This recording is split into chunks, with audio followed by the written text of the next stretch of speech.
Resident Evil, depois de anos de filmes de qualidade duvidosa dirigidos pelo Paul W.S. Anderson, que eu particularmente acho até divertidos, ganha um reboot agora que promete ser mais fiel ao material de origem, com Bem-vindo a Raccoon City, que está longe de ser um filme ótimo, mas também ele não é tão ruim assim não.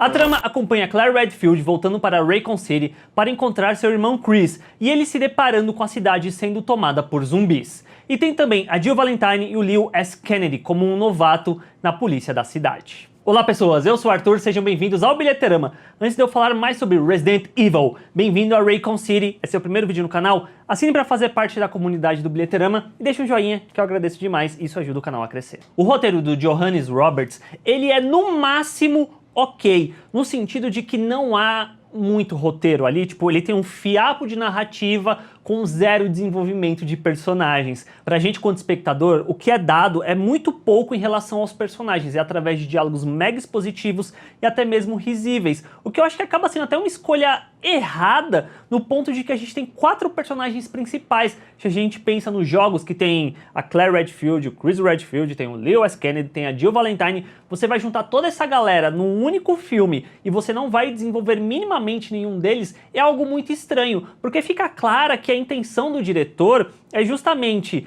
pegar o público-alvo, que seria os fãs que jogam os jogos, colocar esses personagens ali para que tenha um mínimo de empatia em sentido de que, tipo, eu já conheço esses personagens dos jogos, então eu não preciso conhecer mais eles aqui, eu gosto deles. E eu acho que isso acaba sendo um grandíssimo problema pro filme, porque o filme tem que funcionar por si só, para quem não conhece os jogos. E nesse ponto, ele faz um esforço mínimo para que talvez isso funcione, mas eu acho que acaba não funcionando.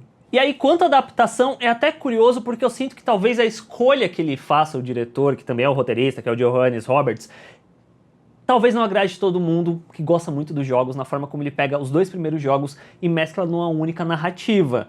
Mas eu até que achei competente a forma como foi feito, no sentido de que eu me vi surpreso e capturado pela história mínima que ele tem para entender quais eram essas adaptações que ele estava fazendo, e na forma como ele meio que junta as histórias, eu acho que até dá pra passar, sabe? Tipo, ele consegue contar uma história própria, juntando principalmente cenários e personagens dos 2 jogos, e talvez até mais disso, porque eu não sou tão expert assim em Resident Evil, eu gosto, mas eu não joguei todos.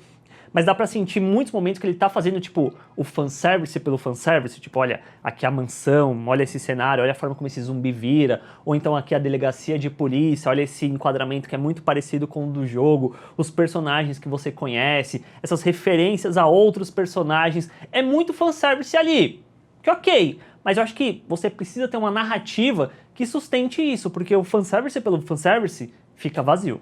A fotografia do Maxime Alexandre, que trabalhou no ótimo Annabelle 2, que é um filme de terror muito bem feito, e também no muito bom também Oxigênio desse ano na Netflix, tem vídeo aqui no canal, vou deixar no card caso você queira ver. É interessante na forma como ele consegue utilizar ali da noite, da escuridão, das sombras, para criar uma atmosfera ali para Resident Evil, para a cidade de Raccoon City, né? Uma cidade meio fantasma, que tem uma certa melancolia ali do fato de que foi uma cidade esquecida, que só vive ali quem não conseguiu sair daquele lugar, que eu acho bacana. Só que é justamente nesse momento que eu vejo como que a visão de um diretor influencia muito o resultado da fotografia mesmo, porque esse cara, esse diretor de fotografia, ele trabalhou no Annabelle 2, que é um ótimo filme de terror. Só que eu sinto que dentro de Resident Evil, o diretor ele não soube colocar muito bem os planos que ele queria para trazer um terror, uma tensão constante na gente, enquanto espectador, de estar assistindo aquilo. Ele recorre a muitos jump scares que quase nunca funcionam porque eles são muito telegrafados.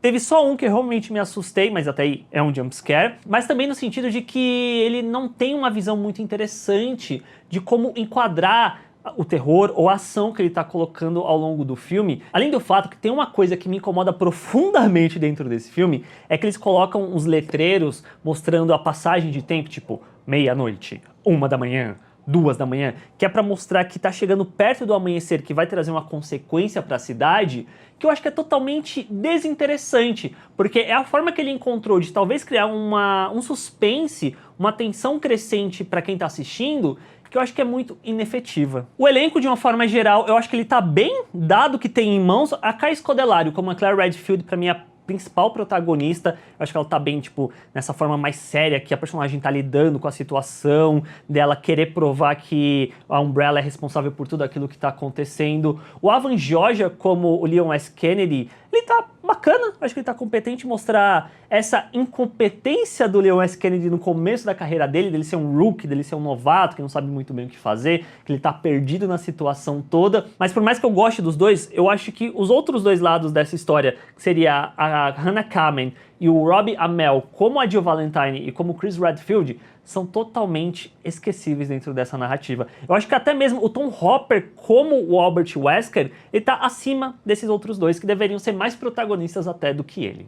E no final, Resident Evil, Bem-vindo a Raycon City, tá longe de ser uma bomba inacreditável, mas também tá longe de ser um ótimo filme. Ele é ok, que tem algumas boas ideias, algumas execuções interessantes, e de uma forma geral, eu me diverti, foi um filme que me entreteve ali durante as suas quase 2 horas. Mas ainda assim, dentro dessas 2 horas, tem muitos problemas, principalmente de narrativa, que quase não tem o que contar e quase não tem o que desenvolver de personagens. E aí eu acho que o principal calcanhar de Aquiles desse filme é querer contar a história de 2 jogos num único filme, onde no final nenhum desses personagens acaba se sobressaindo ou sendo desenvolvido, e no final é muito easter egg, muita referência pra fã pegar. E é isso, gente. Vocês vão ver Bem-vindo a Raycon City? Deixa aqui embaixo nos comentários pra eu saber. Se vocês já viram, deixa o que vocês acharam pra gente conversar. Assine o canal clicando na bolinha aqui do lado. Tem um outro vídeo, caso você queira ver, um joinha. Se você quiser deixar, me ajuda demais. E nos vemos na próxima.